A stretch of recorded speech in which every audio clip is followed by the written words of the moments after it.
From MTN News, this is Montana This Morning.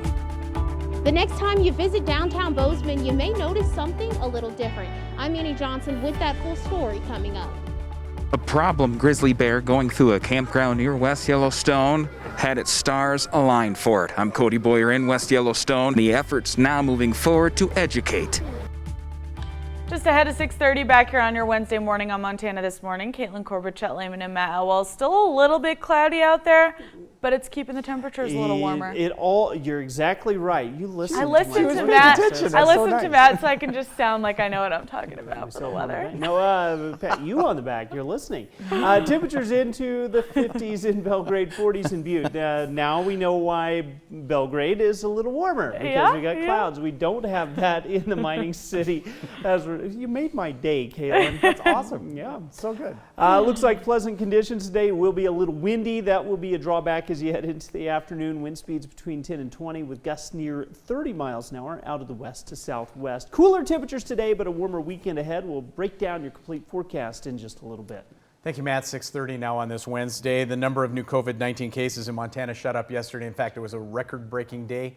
80 cases being reported. Yellowstone County is hard hit as part of those numbers with 58 new cases in an assisted living facility in Billings.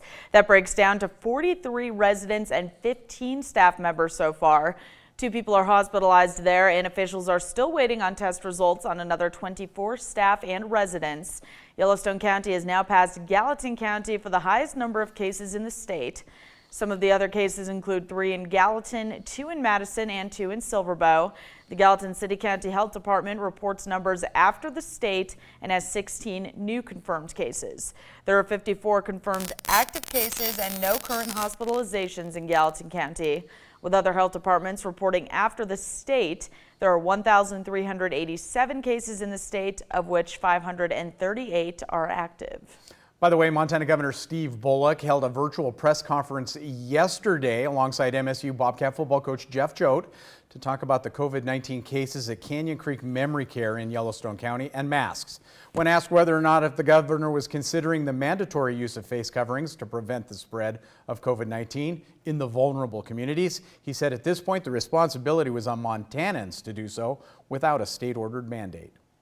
I hope we don't get to the point of a mandatory mask order, but support any counties and communities that do so. So at the end of the day, I'm hopeful that be it Missoula County or Gallatin County or any community, that the residents and the businesses will be doing this because we know that it's the right thing to do without regard to whether there's a public health directive. By the way, Riverstone Health and Montana Public Health officials currently working to trace contacts of the 58 individuals who tested positive for COVID-19 at the care facility. Governor said that Canyon Creek had declined participation when encouraged to do sentinel testing. Governor Bullock plans an order this week making that testing mandatory for visitors to be allowed in senior facilities. 6:32 now. Bozeman City Commissioners are sending a letter to the Board of Health asking for more COVID prevention regulations. The action was taken at the commission meeting on Monday night. Commissioners instructed the city manager to write the Gallatin City County Department Board of Health asking it to consider making stricter regulations when it comes to social distancing, wearing masks, and sanitization practices. Commissioners were not really specific about what measures would look like or how they would be implemented. We want to make sure that we don't try to put ourselves in the role of public health experts. The Board of Health has public health experts, and so we want them to interpret that guidance, stricter regulations, according to the best science available. Commissioners also asked the city manager to draft a letter to the Commissioner of Higher Education about creating stricter regulations for social distancing and wearing masks on campus. The commissioner said addressing the use of masks and social distancing on Montana State University's campus affects the entire community. 6:33 now. Montana currently in phase 2 of the reopening process, but now a group of Bozeman business owners in downtown are trying to make sure the state doesn't have to revert back to phase 1 again. MTN's Annie Johnson has the latest on what this group is proposing. COVID cases are increasing in Montana, so what do we do? Well, a group of businesses in downtown Bozeman have decided to do something. We do have an uptick in cases, and hopefully this will slow it down. And our industry, we need to show that we're willing to do our part. But we've also got families to feed. And that's important, and our employees depend on us to have our doors open. Mike Hope owns a bar in downtown Bozeman, and he and almost 30 other bars, restaurants, and alcohol licensed businesses joined together to make sure their frontline employees wore masks at work. It's a personal decision, so it's really up to individuals. I'm not a big believer in mandates by the government myself. I'd rather do it this way than have somebody tell me you have to do it. The decision started today, and customers have already noticed the difference. I think it was different at first after seeing people around town without masks on. It's kind of surprising, but it's always a good step to take. And for agreeing businesses, the decision was obvious. We need this. We can't go back right now. We need to keep going and keep our economy going, keep everybody working right now, and live some normalcy, and I think we can have that with a mask on. You will notice a lot more frontline employees wearing the mask, but not everyone. OSHA guidelines, the kitchens, they get to be about, between 100 and 130 degrees back there.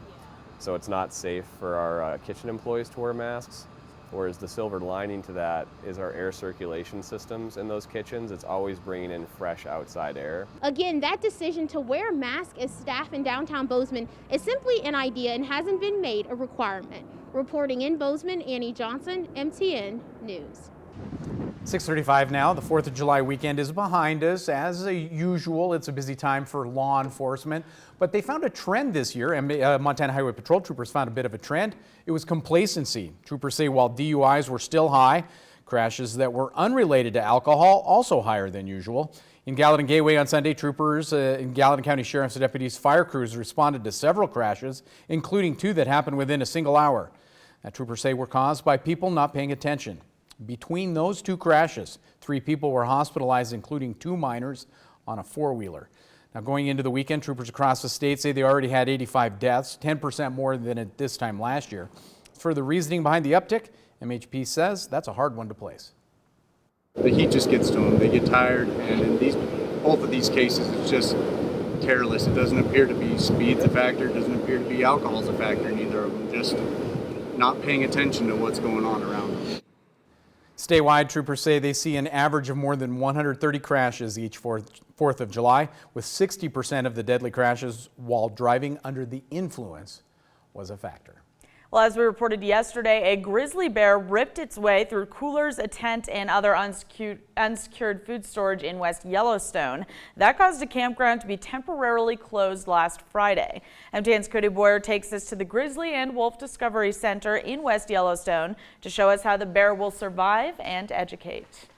Now, while this is not the bear that did go through Rainbow Point Campground last week, this one is Nakina. This one's been here a little bit longer, and you can get a grasp of the enclosure that bear will have, as well as some of the opportunities. According to FWP, the stars aligned to make this possible. This is a rare option when it comes to dealing with problem bears. He was a bear with a knack for getting into places where he didn't belong, from an unsecured garbage can at a home to Rainbow Point Campground. Within that campground alone, was able to access food in an unsecured cooler, as well as some food and some garbage in the back of a pickup truck. FWP Information Officer Morgan Jacobson says, well, he didn't stop there. The bear also toppled a tent that was there that was unoccupied, and then climbed on a vehicle that was occupied while people were sleeping. But with a nose like a grizzly, Jacobson reminds us the bear is not to blame. All these unsecured food and attractant sources were the root cause of the problem. The U.S. Forest Service and FWP acted quickly, using traps to capture the bear. That's when the bear got lucky and found a rare space at the Grizzly and Wolf Discovery Center. They happen to have space there. The stars kind of aligned to make that happen, but it isn't always an option. In fact, most of the time, it is not an option, and we have to euthanize the bear. But now the bear gets to help, alongside Nakina and the other 7 bears at the center. Oh, check that out. Playing in the water. The bear with a particular set of skills will now get a chance to put his skills to use. The center will safely test food storage containers using the bears in the spring. The Rainbow Point bear will get a chance to do the same, but Jacobson again says this isn't usually the case. Usually, unsecured food sources lead to human safety risks, property damage, and a dead bear. In West Yellowstone, Cody Boyer, MTN News. Definitely some good news for that bear there. Yeah, it doesn't always work out that way, as Morgan Jacobson said, in that oftentimes they have to be euthanized. So that sad state there, but we'll see what happens with him at the Grizzly Wolf Discovery Center. Judging by his history, I think he'll be pretty good at testing out there's bear-safe products. He's already been doing that, hasn't he? He's already been working his way through. So. For sure.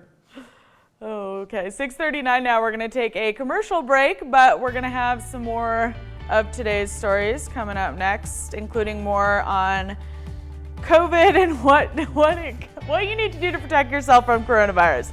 It can be pretty confusing. There's a new chart that helps a lot. Coming up, find out where to find it and why it's a better guide.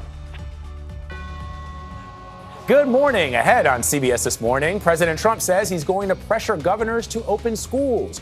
We'll ask Dr. David Agus if there is a safe way for schools to open and about the newest developments in a vaccine to fight the coronavirus. Also, businesses are reopening and employees are returning to work. See the safety protocols your office space may have in the new normal. And meet two quarantine buddies who are helping thousands of people around the world socialize during this pandemic. We'll see you at 7.